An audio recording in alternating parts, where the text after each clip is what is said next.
الحمد لله نحمده ونستعينه ونستغفره ونؤمن به ونتوكل عليه ونعوذ بالله من شرور أنفسنا ومن سيئات أعمالنا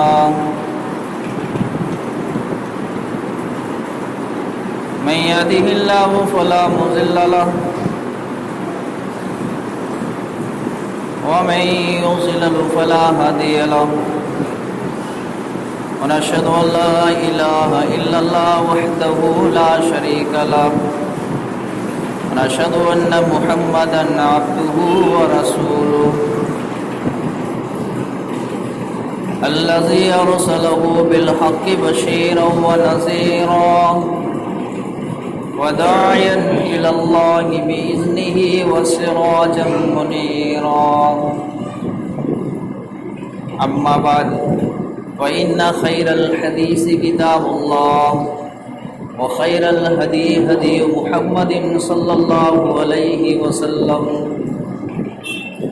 وشر الأمور محدثاتها وكل محدثة بدعة وكل بدعة ضلالة وكل ضلالة في النار. أعوذ بالله السميع العليم من الشيطان الرجيم. بسم الله الرحمن الرحيم.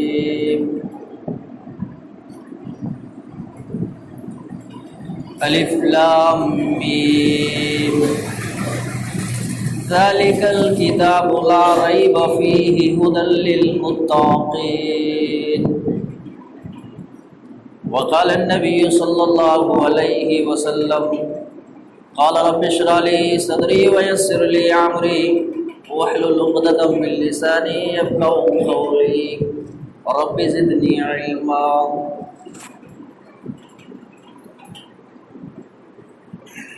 سب سے پہلے اس اللہ رب العالمین کی تعریف و توصیف، عبادت و بندگی اسی کے لیے لائق و زیبا ہے جس نے ساری کائنات کو پیدا کیا، اور وہی وہو علی کل شیء قدیر ہے. وہ اکیلا ہے، یکتا ہے، اس کا کوئی شریک نہیں. اس کی حکومت اور قدرت اور قانون ساری انسانیت پہ ہے، اور وہ ہمیشہ سے ہے، ہمیشہ باقی رہے گا، اس پہ کبھی بھی فنا نہ آئے گی. اس اللہ رب العالمین کی حمد و ثنا کے بعد ہم اللہ رب العالمین کی دربار میں یہ دعا کرتے ہیں کہ درود و سلام کے پھول نشاور ہو تمام انبیاء اور رسول اللہ پر، خاص کر آپ کے اور میرے آخری نبی حضرت محمد رسول اللہ صلی اللہ علیہ وآصحابہ وبارک وسلم پر، جو ہمارے لیے بشیر اور نذیر بن کر آئے ہوئے تھے. اللہم صلی علی محمد وعلی آل محمد کما صلیت علی ابراہیم وعلی آل ابراہیم انک حمید مجید. اللہم بارک علی محمد وعلی آل محمد کما بارکت علی ابراہیم وعلی آل ابراہیم انک حمید مجید. عزیز دوستو، بزرگوں، قرآن کریم کی سورہ بقرہ کی شروعاتی چند آیتیں میں نے آپ کی خدمت میں پیش کی ہیں. انہی کے حوالے سے چند باتیں میں آپ کی خدمت میں پیش کروں گا. اللہ رب العالمین سے دعا کرتا ہوں کہ مجھے حق اور سچ بیان کرنے، اس پہ آپ کو اور مجھے عمل کرنے کی توفیق عطا فرمائے.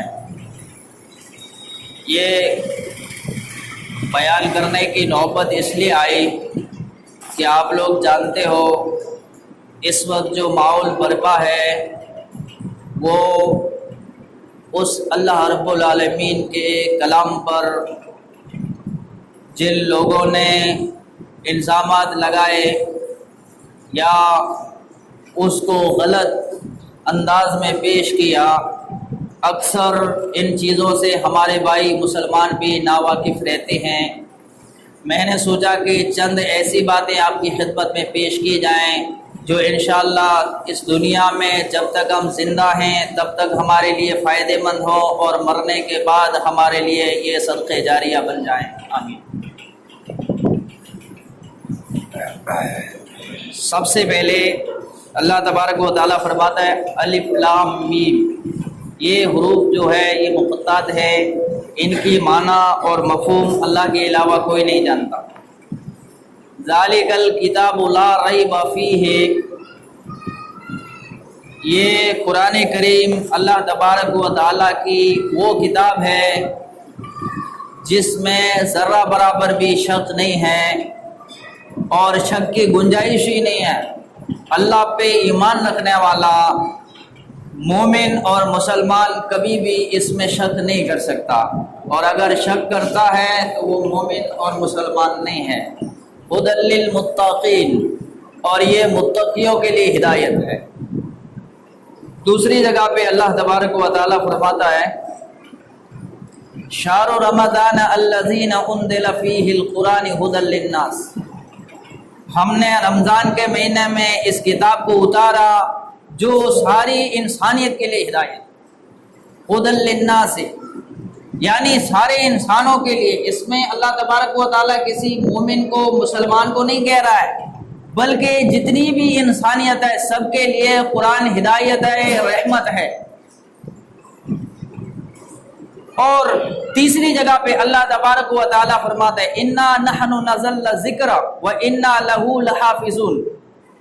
اللہ تبارک و تعالیٰ نے بہت ساری کتابیں اتاری، بہت سارے نبی اور رسول دنیا میں بھیجے، لیکن 4 کتابیں مشہور ہیں، تورات، زبور، انجیل اور قرآن کریم۔ لیکن تورات، زبور اور انجیل کی حفاظت کی ذمہ داری اللہ تبارک و تعالیٰ نے نہیں لی۔ قرآن کریم کے بارے میں اللہ تبارک و تعالیٰ نے فرمایا کہ یہ نازل میں نے کی ہے اور اس کی حفاظت میں کروں گا۔ اب آپ بتاؤ، وہ ہمارا رب جس نے آسمان بنایا، زمین بنائی، انسان کو پیدا کیا، ساری کائنات پہ اس کا حکم اور آرڈر چلتا ہے، اگر وہ اس کو باقی رکھے تو کوئی بھی شخص اس کتاب کو مٹا نہیں سکتا۔ یہ عقیدہ ہونا ضروری ہے۔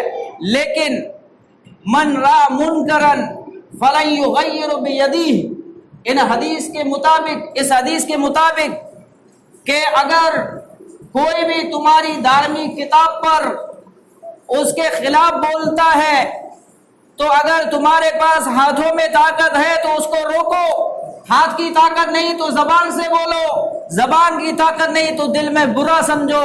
اگر یہ بھی نہیں کرتے ہو تو نچلے درجے ایمان میں بھی نہیں شمار ہوتے۔ اسی لیے اس چیز کو واضح کرنا پڑتا ہے کہ قرآن وہ کتاب ہے جس کے بارے میں میرا ایک رہبر اور رہنما اسی سرزمین پر 6-7 سال تک چیلنج کرتا رہا اور ظالموں کو بتاتا رہا، ان کی اسٹیٹ پہ بولتا رہا، آؤ قرآن کریم ساری انسانیت کے لیے ہدایت ہے، ایک آیت کریمہ انسانیت کے خلاف مجھے بتاؤ، اس اسٹیٹ پہ سب سے پہلے میں آؤں گا، میں تم سے مناظرہ کروں گا۔ چیلنج کیا، اس کا نام ڈاکٹر ذاکر نائک تھا، اور اتنے سالوں تک کوئی جواب نہیں دے پایا۔ آج اس کے جانے کے بعد ایسے لوگ پیدا ہوئے جو اس قرآن پہ کہ یہ قرآن کی آیتیں غلط ہے، جو انسانیت کے خلاف ہے، تب کہاں مر گئے تھے جب وہ بول رہا تھا، کوئی سامنے نہیں آئے۔ قرآن کہتا ہے فَبُوئِتَ الَّذِي كَفَرَ، جھوٹے کے پاس جواب نہیں ہوتا تو پیچھے بھاگ جاتے، سچائی کے سامنے نہیں آئے۔ ایک زمانے میں ایک بادشاہ نے قرآن کریم کو جلا دیا، کہا کہ اس کو مٹا دو، یہ کتاب نہیں چاہیے۔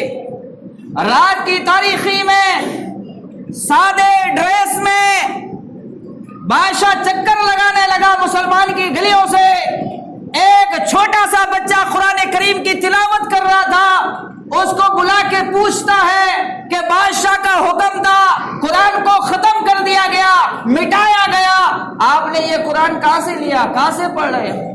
کہ بادشاہ پاگل ہے، وہ قرآن کو جلایا جو تختیوں پہ پنوں پہ لکھا ہوا تھا، ہماری دل میں جو محفوظ ہے اس کو کیسے نکال سکتا ہے؟ اسی لیے کہا گیا کوئی بم کی، کوئی گولی کی ایسی طاقت نہیں جو قرآن کو اپنے نقطے سے ہٹا سکے۔ قرآن تا قیامت تک باقی رہے گی، اور یہ اللہ تبارک و تعالیٰ کی کلام ہے، اس کے خلاف اگر کوئی بولتا ہے تو وہ جھوٹا ہے، مکار ہے، زندیق ہے، اس کا اسلام سے کوئی تعلق نہیں ہے۔ دوسری بات، اللہ کے رسول صلی اللہ علیہ وسلم جب مکے کے اندر آئے اس وقت شعر اور شاعری کا دور تھا، تو ایک صحابی نے کعبۃ اللہ کی دیوار پہ یہ آیت لٹکائی، انا اعطیناک الکوثر فصل لربک وانحر ان شانئک هو الابتر۔ سارے شاعر اس کو دیکھتے رہے کہ اس میں سے میں کچھ غلطیاں نکالوں۔ ایک نے کہا مجھے ایک رات کا وقت دو، لیکن پوری رات سوچنے کے بعد نیچے لکھ دیا ھذا کلام البشر، کہ حسان بن ثابت نے جو آیت اس دیوار پہ لٹکائی ہے وہ اس کا کلام نہیں ہے بلکہ اس رب کا کلام ہے۔ یہ اعتراف اس شخص نے کیا کہ قرآن کی آیت میں کوئی بھی رد و بدل، پھیر پھار، فی ریب مما نزلنا علی عبدنا فاتوا بسورۃ من مثلہ۔ اللہ قرآن میں چیلنج کرتا ہے، اگر آپ سچے ہو تو ایک آیت اس جیسی بنا کے لاؤ، اور اللہ یہ نہیں کہہ رہا ہے تم بنا کے لاؤ، تمہارے جتنے بھی حامی ہیں، جتنے بھی بڑے بڑے ہیں، ان سب کو بلا لو، ملا لو، اکٹھا کر لو اور قرآن کی ایک آیت جیسی آیت بنا کے دکھا لو۔ قیامت تو آ سکتی ہے لیکن ایسی آیت کوئی نہیں بنا سکتا۔ یہ اللہ تبارک و تعالیٰ کی کتاب ہے اور 1400 سال سے جیسے ہے ایسے ہی باقی رہی، اور انشاءاللہ قیامت تک ایسے ہی باقی رہے گی، اس میں کوئی بھی شک و شبہ کی گنجائش نہیں۔ یہاں تک بات آپ کو قرآن کریم کے بارے میں، قرآن کریم کی روشنی کے حوالے سے آپ کو سمجھ میں آ گیا ہو۔ اب دوسرا جو شیعہ ہیں یہ قرآن کو نہیں مانتے، یہ نہج البلاغہ کو مانتے ہیں۔ یہ کہتے ہیں کہ ان کے 12 امام ہیں، ان میں سے آخری جو امام ہے وہ کہتے ہیں کہ غار میں گھس گیا، ابھی تک واپس ہی نہیں نکلا، اور وہ جو اصلی قرآن تھا وہ لے گیا۔ یہ جو ان کے پاس قرآن ہے یہ اصلی نہیں، یہ ان کا عقیدہ ہے۔